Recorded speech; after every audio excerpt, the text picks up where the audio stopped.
Hola y bienvenidos al podcast de la Iglesia Bautista Central Hispana en Wharton, Nueva Jersey. Somos una iglesia dedicada a predicar el Evangelio del Señor Jesucristo y a edificar a cada oyente con mensajes llenos de esperanza y verdad bíblica. Nos alegra que estés aquí y esperamos que este tiempo sea de bendición para tu vida.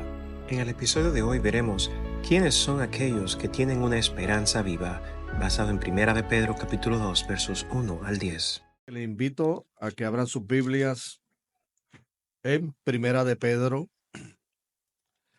capítulo 2, versículos del 1 al 10.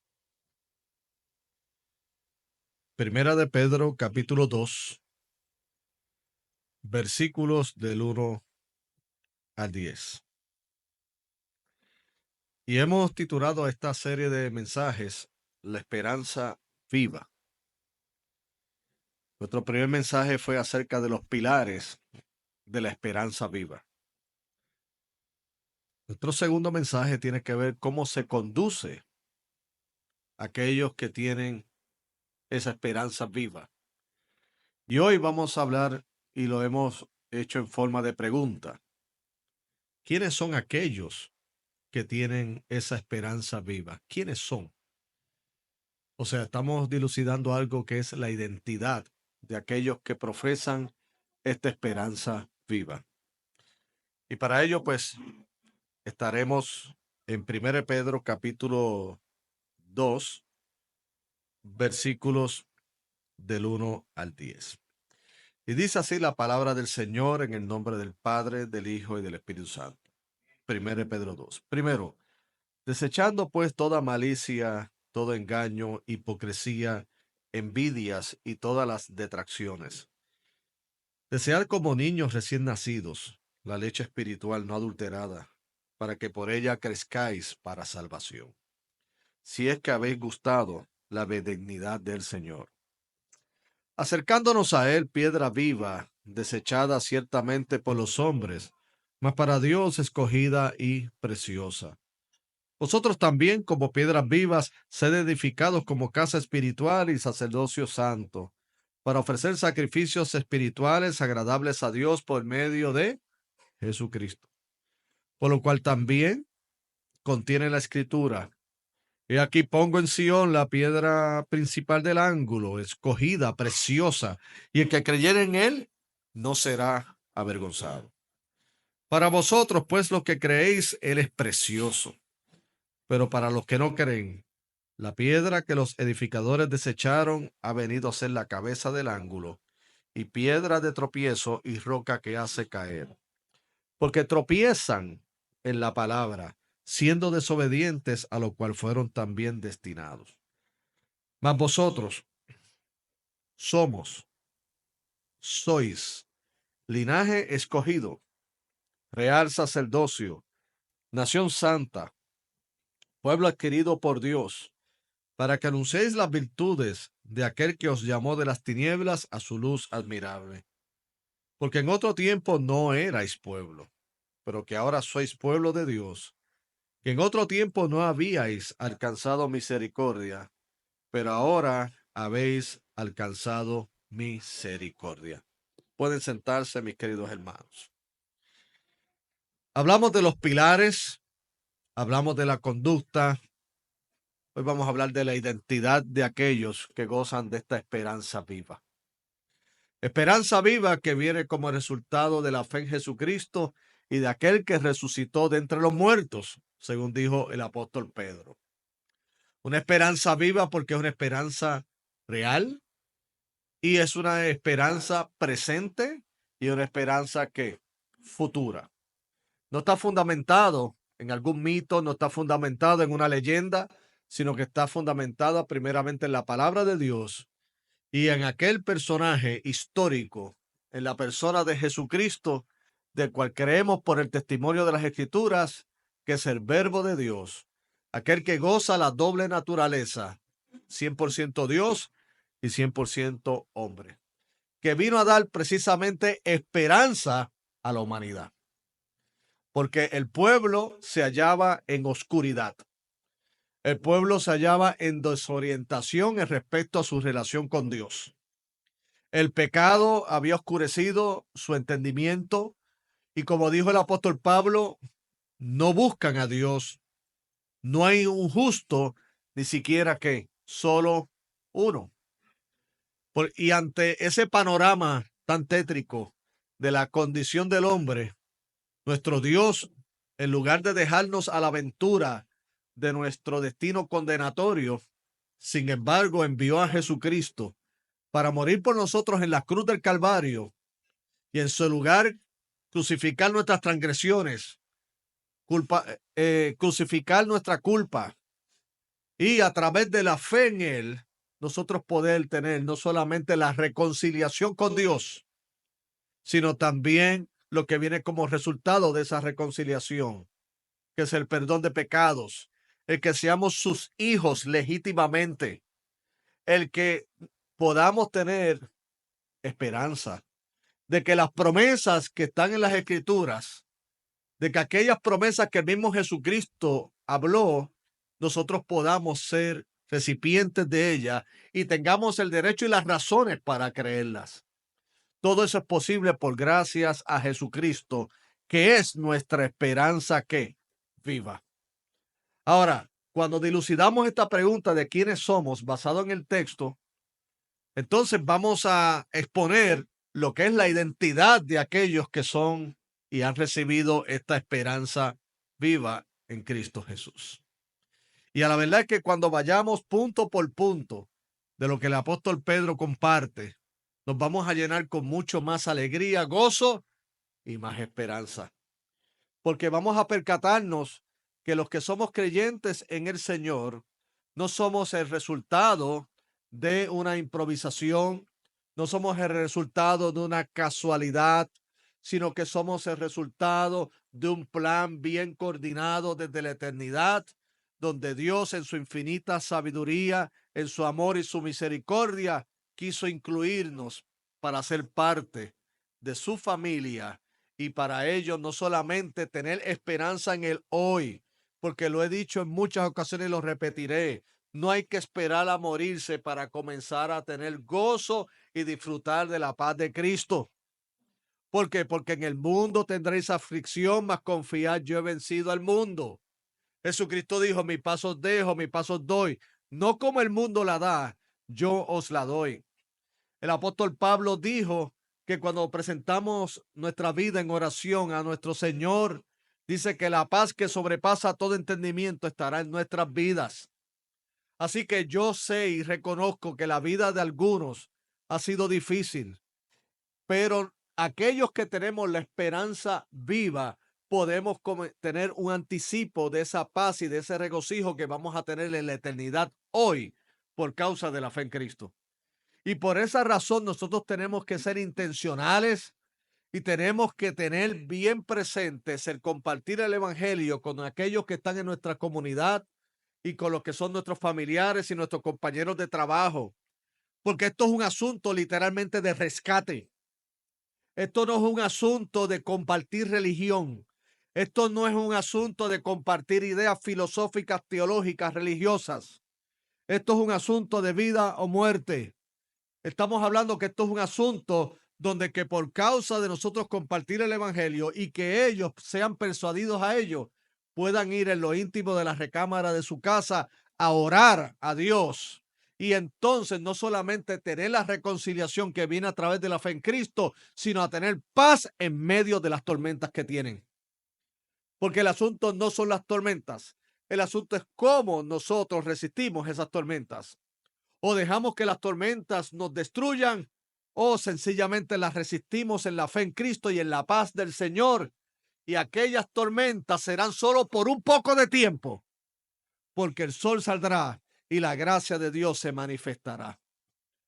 Pedro, dirigiéndose a esta audiencia, como le hemos dicho, perseguidos, atribulados por causa de su fe. Humanamente hablando, es comprensible toda la ansiedad que puede traer eso. De hecho, cuando nos toque ese pasaje de Pedro, más adelante en su epístola, él habla de echando toda vuestra ansiedad que sobre él. Así que la ansiedad no es un asunto de hoy. La ansiedad es un asunto de todos los tiempos. Puede ser que hoy, en términos clínicos, en términos de la medicina, se pueda reconocer como un trastorno en algunas personas, pero siempre ha habido ansiedad, y más aún en el contexto de los destinatarios de esta epístola, porque amaban a Jesucristo sin haberle visto. Estaban realmente entregados a la obra del Señor. Pero óigame, no es fácil recibir golpes, porque hasta la persona más fuerte puede flaquear después de muchos y muchos golpes. Algunos podemos ser como árboles que se ven muy fuertes, pero las pruebas muchas veces como un hacha, como aquel que está tratando de talar nuestro árbol, nuestra vida. Y de momento no lo sentimos, pero la consistencia, la perseverancia de aquellos que quieren destruir nuestra vida hacen que lo que estemos como seguros y anclados pueda verse que amenazado. Y en estos creyentes, ellos tenían la fe en Cristo, pero tanto y tanto estaban esas tribulaciones y esas persecuciones que necesitaban aliento. Y gloria a Dios que el Señor siempre llega a tiempo. Gloria a Dios que Dios hablará paz a su pueblo para que no se vuelvan que a la locura. Y utilizó a sus siervos, en este caso Pedro, para llevarle ánimo, gozo. Y repito, no un gozo basado en algo ilusorio o en simplemente un ejercicio mental autohipnótico, sino en creer legítimamente en aquel que llamó a Pedro y que murió en la cruz del Calvario, sino también creer en aquel que ellos habían creído por medio de qué, de la fe. Entonces, como parte de ese ánimo, como parte de esas fuerzas que ellos necesitaban para seguir hacia adelante, les habla en esta sección lo que yo llamo la identidad de aquellos que viven, tienen esta esperanza que viva. Aquí en el verso 1 del capítulo 2, pues sigue la misma línea de lo que hablamos el pasado domingo en términos de la conducta. Los que viven bajo la esperanza viva, pues entonces ya han cambiado, ya han sido transformados. Y cuando digo transformados es que van todavía en este proceso, pero ya han aceptado esa gracia. El Espíritu Santo ya está en operación. Pero recordemos que el Espíritu Santo opera en nuestras vidas, redarguyéndonos de pecado, trabajando en nuestros corazones, pero al mismo tiempo nosotros accionamos a lo que el Señor está haciendo. Esto no es simplemente que somos un ente pasivo, sino que nosotros participamos en ese proceso consciente y activamente. Y él dice aquí, desechando pues, ¿quién desecha eso? Nosotros.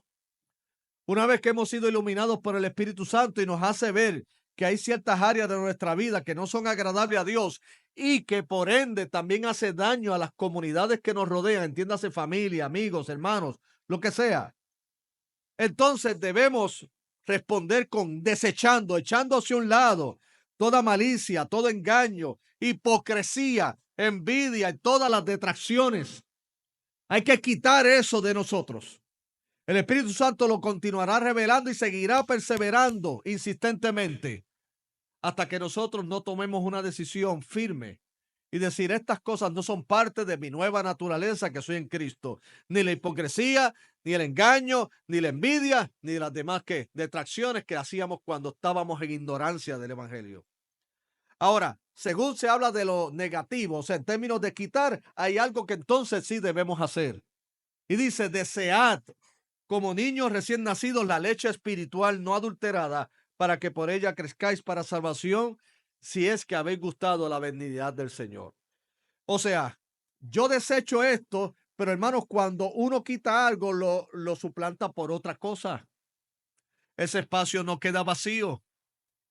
O sea, cuando venimos a Cristo, hemos sustituido el ego, el yo, saturado de todas sus malas costumbres y hábitos y pecados, para que sea Él. O sea, entonces aquí se desecha toda esta malicia, se desechan todas esas actitudes negativas, pero por otro lado, entonces viene el apropiarnos de lo que nos ayuda a crecer espiritualmente. Y él dice que nos compara como niños recién nacidos, y aquellos que están más cercanos a haber tenido un niño recién nacido, ya los míos no están muy cercanos, ya como que se me olvidó cómo era esa dinámica por tener un hijo de 28 años y otro de 25, Pero cuando veo otras hermanas que todavía están en este ministerio de multiplicar la tierra, sé que parte de lo que es el proceso está el despertarse a altas horas de la noche, porque ese niño no va a dejar de expresar su deseo de tomar leche hasta que tú no lo sacies. Y aquí habla de la leche no adulterada como si fuera una imagen de esa leche que se utiliza en la lactancia. Sabemos que ese niño está desesperado y para él la única manera de comunicar esa hambre que tiene y ese deseo es llorando. No pensemos que un niño recién nacido te va a mandar un mensaje de texto. No pensemos que un niño te va a decir, hola, por favor, ¿me podrás suministrar la lechita de hoy? Sino que ellos van a hacerlo de la única manera en que ese momento, en esa etapa de su proceso humano pueden expresarlo. Y es, ¡dámelo! De otra manera. ¿Por qué? Porque la desean, la anhelan, la necesitan. Obviamente, mis queridos hermanos, esto es una imagen, una ilustración. Pero así como estamos en Cristo, si queremos crecer espiritualmente, tiene que haber un anhelo, tiene que haber un hambre, tiene que haber realmente una sed de Dios. Una sed. Y cuando usted tiene sed y hambre, va al lugar que le va a mitigar esa necesidad. Va a ir a la cocina, o va a ir a un restaurante, o va a ir a donde sea, al supermercado a comprarse sus groceries. Pero cuando nosotros estamos en esa necesidad del Señor, vamos a su iglesia y vamos a la palabra del Señor. Aquí estamos, ¿sabes por qué? No solamente porque nos agrada este lugar. Estamos aquí no solo porque nos agrada la compañía de ustedes, porque su compañía es de verdad bien agradable. Estamos aquí porque tenemos sed y hambre de Dios. ¿Por qué? Porque lo que consumimos esta semana en términos de predicaciones, estudios bíblicos, estudio particular, sí, pero ya esto necesitamos más y más y más y más. Y en la medida en que deseamos y satisfacemos esa necesidad de la palabra de Dios, todas las demás cosas que tienen que ver, que afectan nuestra conducta y testimonio como creyentes, se van a ir disipando. Y entonces nos vamos apropiando de la nueva persona que es en Cristo Jesús. Y él luego, de nuevo, viene entonces con otra consejo, mandato, acercándonos a él y de nuevo utiliza el concepto vivo. Porque vivo, nuestra fe no es muerta, nuestra fe es viva. Cristo vive. En los 70, cuando apenas era un niño, me viene a mi mente en los carros, tenían los llamados stickers. Y muchos decían, Cristo vive. Cristo vive. Y en mi mente de niño, Cristo vive, Cristo vive, Cristo vive. Pero esa expresión lo que está realmente resumiendo es eso. Ven a Cristo porque Cristo es real. Porque Cristo escucha, Jesucristo habla, Jesucristo se manifiesta, Jesucristo está presente y vendrá en algún momento por segunda vez. Cristo vive. Esto no es una religión muerta. Esto es una fe viva. Entonces nos acercamos a él, piedra viva, como piedra que tiene que ver como que es la zapata del edificio. O sea, todo edificio tiene una base. Nosotros le llamamos la zapata. Entonces son esas piedras. Cristo es la piedra viva y nosotros vamos edificando como piedras vivas. O sea, el material de fundamento está vivo, que es Cristo. Y nosotros que vamos edificando somos piedras vivas porque somos aquellos recipientes de esa esperanza viva y de esa fe en Cristo Jesús. Usted, entre muchas cosas que la Biblia que usted dice de usted y de mí, es que somos piedras vivas. Y que estamos ser edificados como casa espiritual para entonces ser aceptables a Dios por medio de Jesucristo. Ahora, habiendo dicho esto, porque estos son los versículos que anteceden el texto que voy a utilizar para mi exposición en esta tarde, era necesario para entender lo que el Señor nos quiere decir a nosotros sobre nuestra identidad. Porque dice en el verso 9, Y algunos yo sé que lo saben de memoria. Mas vosotros sois ¿qué? Linaje escogido. Esa es nuestra identidad. Real sacerdocio, nación santa, pueblo adquirido por Dios, para que anunciéis las virtudes del que os llamó de las tinieblas a su luz que admirable.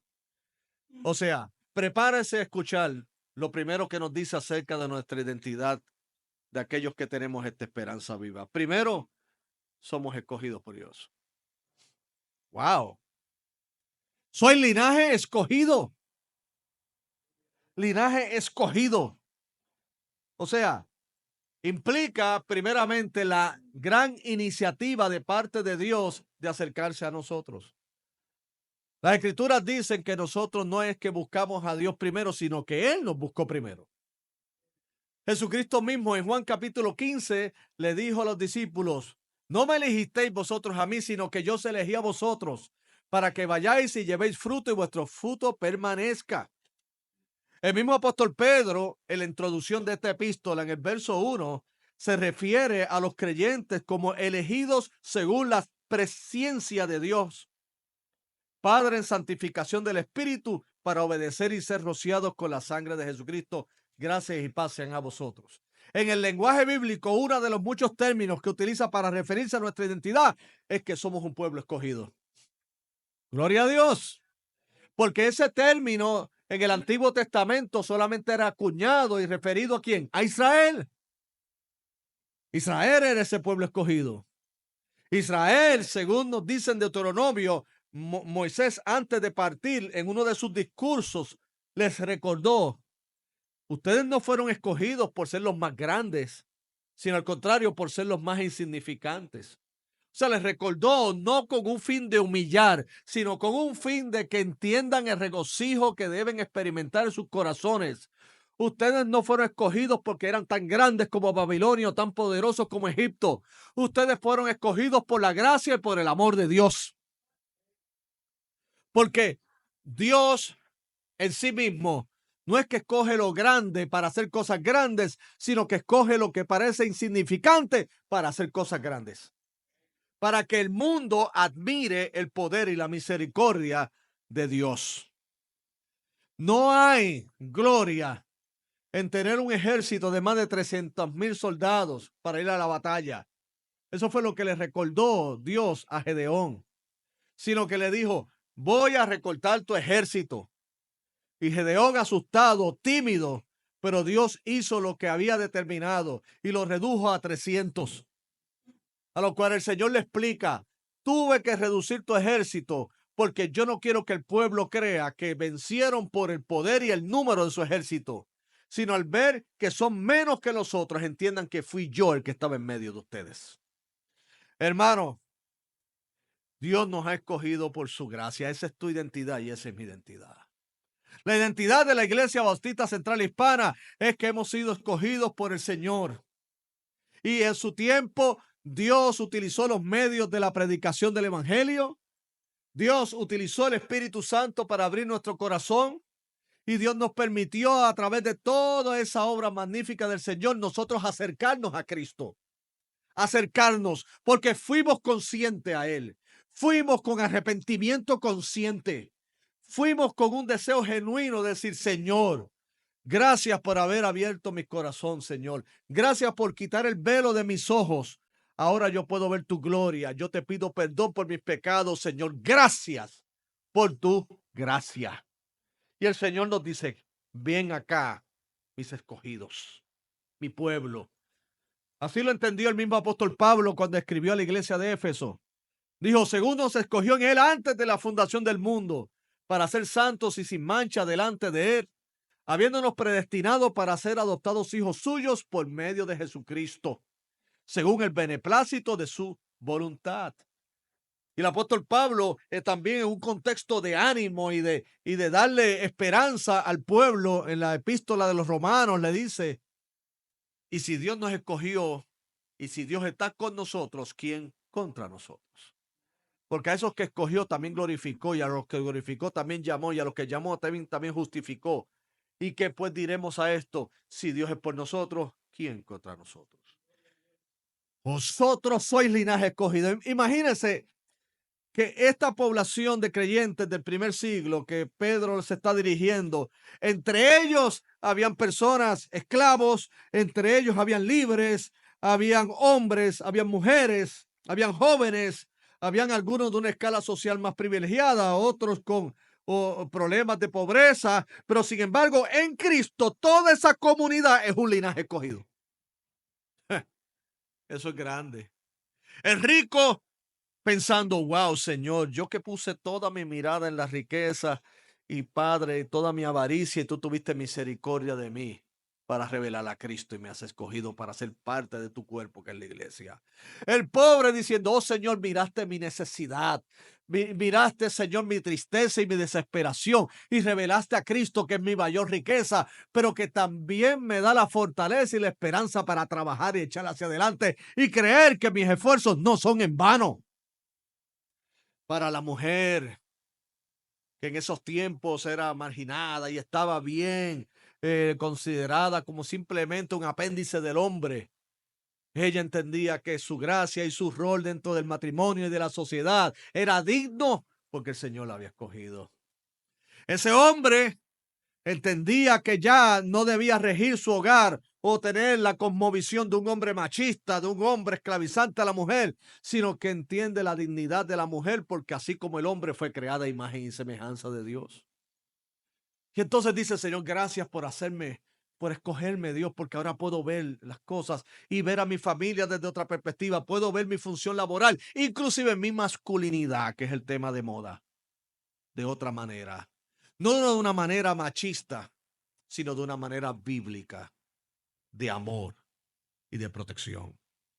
Y aquellos hijos que vienen a la fe pueden decir, wow, Señor, gracias por haberme escogido, gracias por ser parte de este linaje, porque si es el caso que mis padres no son creyentes, Señor, tú me das gracia y amor para tener paciencia y poderle dar el ejemplo para que vengan a tus pies.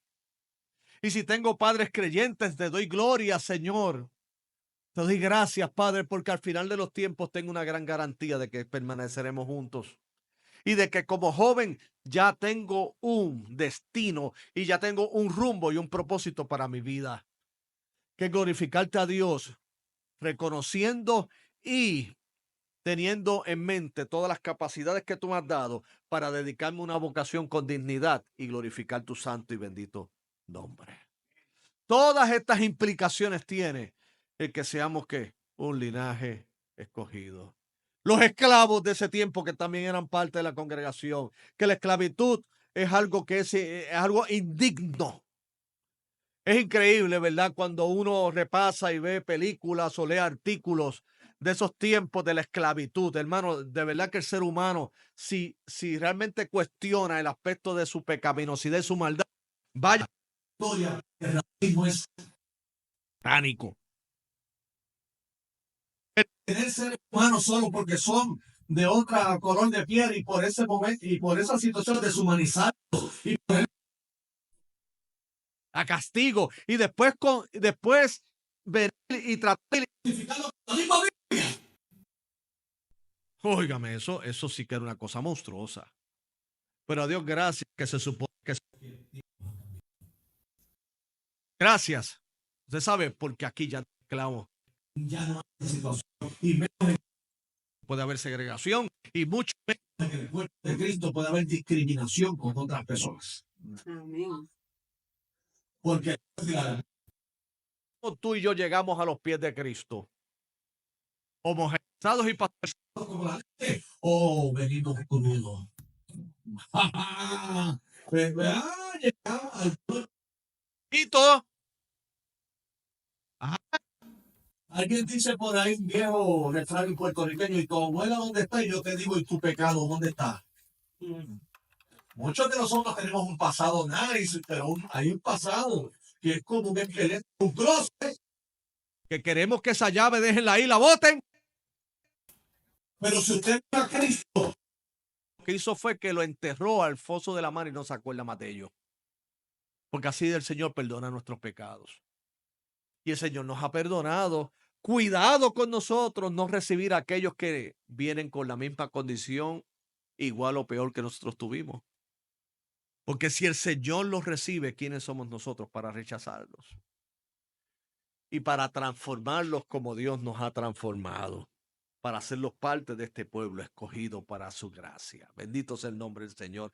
Así que, iglesia, posiblemente para usted es un recuerdo, pero hay recuerdos que son agradables y nos dan ánimos hoy. Yo no sé cómo la pasaron el viernes. El viernes fue el día del amor.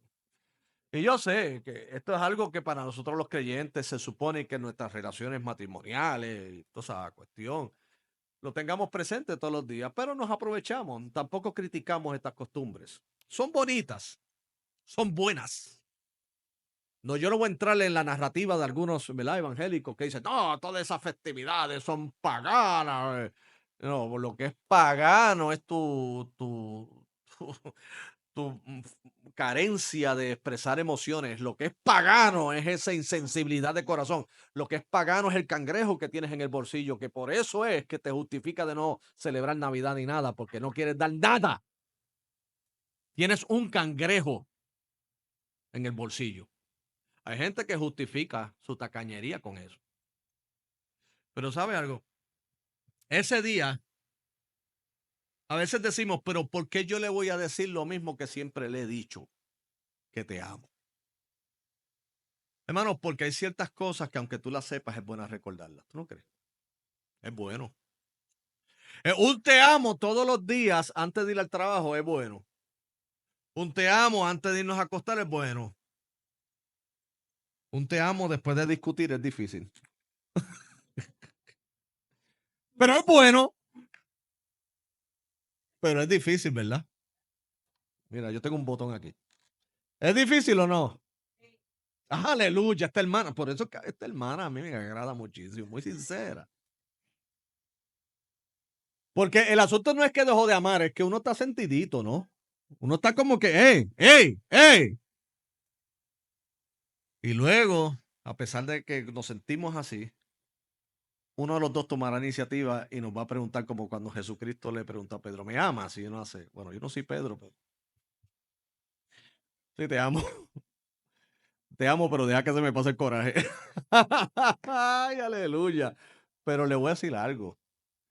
La reconciliación después de una diferencia es hermosa, ¿verdad que sí? Oh, sí, sí, sí, sí, sí. Ahora, lo que quiero decir con todo esto es, nos recordamos continuamente cosas que ya sabemos. Y tú sabes, el evangelio se basa en recordar. En la cena del Señor recordamos. En cada una de nuestros acercamientos a la Biblia recordamos. Hay otras que las aprendemos. En la medida que más tiempo llevamos, más aprendemos. Pero es necesario recordar. Porque recordar no solamente nos lleva a la mente un momento agradable, sino también una esperanza hoy y en el presente. Y una reafirmación que es muy positiva. Un refuerzo que necesitamos todos los seres humanos. Usted sabía, mi querido hermano, y en un mundo que escuchamos es que es tan negativo, nosotros necesitamos refuerzos positivos.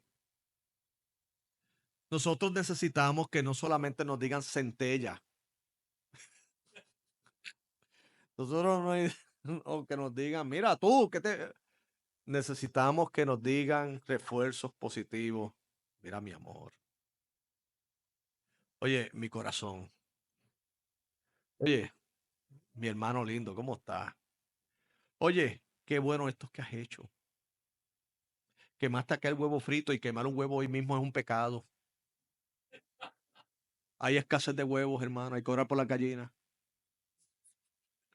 El pasado viernes yo llevé a mi esposa a comer un hamburger, pero no cualquier hamburger. Un hamburger, pero hamburger.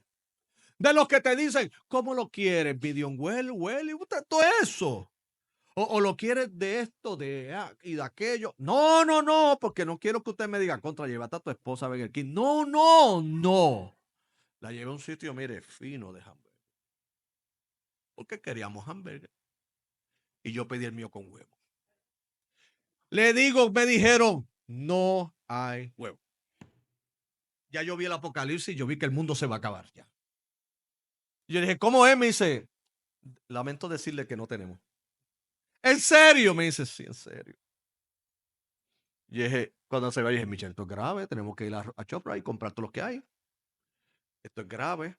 El huevo se ha vuelto algo realmente, hermano, un lujo.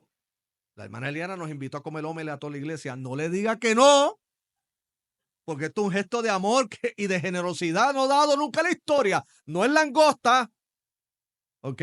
No es caviar, es huevo lo que vamos a comer. ¿Ok? En omelette, que se van más todavía. ¿Ok? Entonces, expresarle amor es un refuerzo positivo, hermano. Y acostumbrémonos como iglesia, y esto no es algo, hermanos, que lo digo como fin de hacerlo, sino que es algo que lo hacemos. Seguir reforzándonos, es decirnos que nos amamos legítimamente. Usted no sabe cuántas veces usted ha sido usado por Dios en algo tan simple como en mi caso, dejarme un mensaje. Pastor, le dejo esto nada más porque lo aprecio y lo amo. Usted no sabe que en ese momento, es que Dios es perfecto. Yo estaba pasando por algo que me sentía triste, me sentía un poquito, y cuando escucho ese mensaje, oh Jesus, he's so nice. Eso vivifica. Y más cuando el mismo cielo le dice a ustedes como hijos de Dios por medio de Jesucristo, yo los amo. Yo los amo. Lo segundo, mis queridos hermanos, de parte de esta identidad no solamente escogido, sino escucha esto, mi hermano. Escúchalo bien. Somos valiosos y preciosos para el Señor. Dice real sacerdocio, nación santa, pueblo adquirido que por Dios. Entonces somos una posesión de gran valor para el Señor. De hecho, en los versículos que le anteceden dice que somos piedras vivas. Óigame, o sea, el Señor ha escogido nuestras vidas para edificar su cuerpo, que es la iglesia. Porque los edificios de las iglesias no son edificados con la madera o el cemento, los bloques, es edificada con la gente. Si este edificio dejara de ser, la Iglesia Bautista Central Hispana seguirá siendo, y la Iglesia Presbiteriana Reformada también. Seguiremos siendo, ¿por qué? Porque aunque nos gustan estos edificios, nos aman y anhelamos que permanezcan, pero si dejan de ser, la iglesia no deja de ser. Porque los materiales con el cual Dios utiliza para edificar su iglesia somos nosotros y tú y yo. Porque para su efectos de Dios somos su pueblo escogido, somos esas piedras vivas que se van edificando y vamos trabajando para la honra y gloria de ¿qué? Del Señor. Hermano, usted tiene valor. Primero ya tenía valor porque ha sido creado a imagen y semejanza de Dios. Antes de haber entregado su vida a Jesucristo, usted no era una basura. Usted era alguien que lamentablemente no estaba en los caminos del Señor, que lamentablemente estabas dirigiendo tu vida por el camino incorrecto, que lamentablemente sin Cristo no hay esperanza. Pero sin embargo, como ser humano, tú tienes valor porque tú tienes la imagen de Dios. Somos creados a su imagen y semejanza. De ahí estriba el respeto que tenemos que tener con todos, independientemente del país que vengan, independientemente de cómo hayan llegado.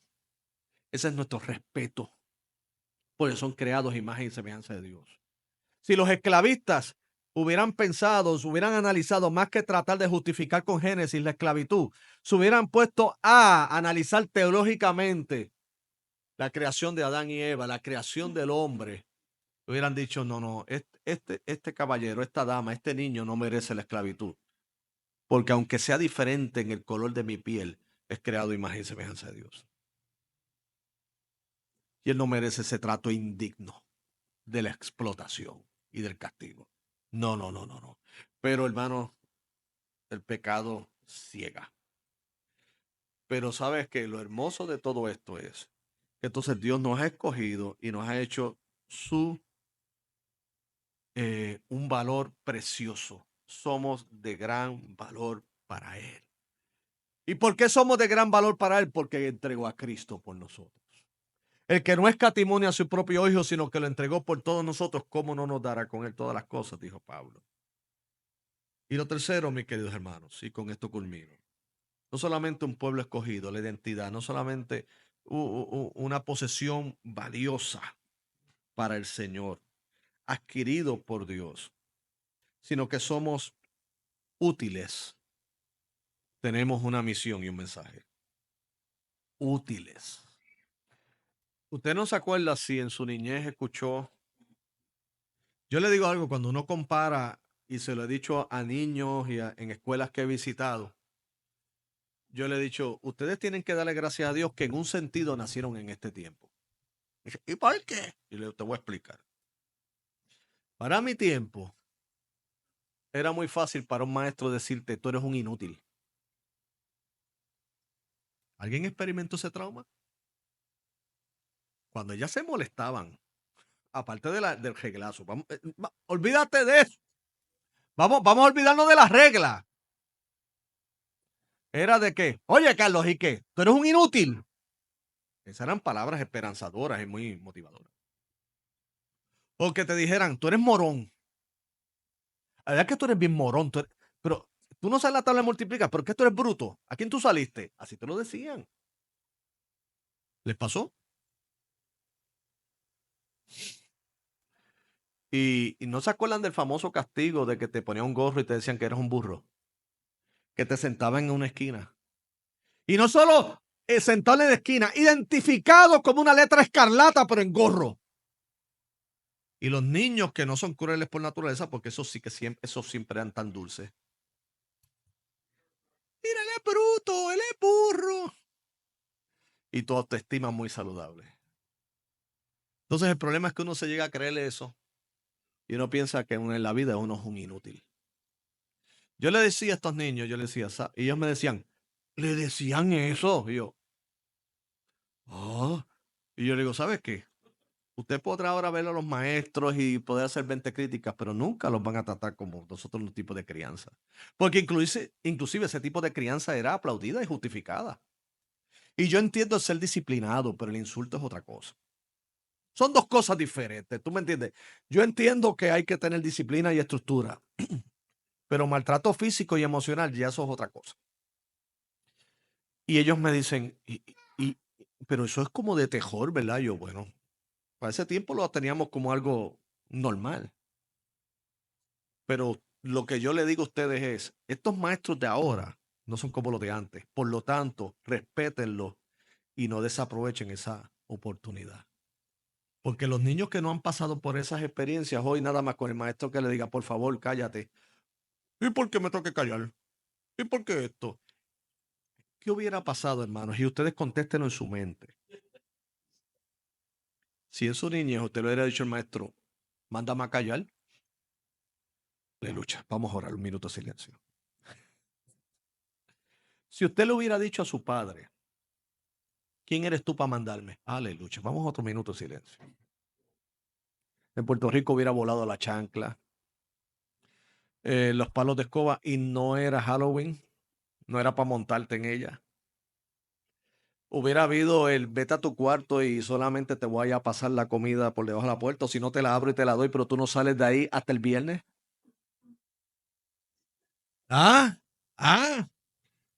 Algo que yo sí lamento de esta generación de hoy es que no sabe lo que es respeto.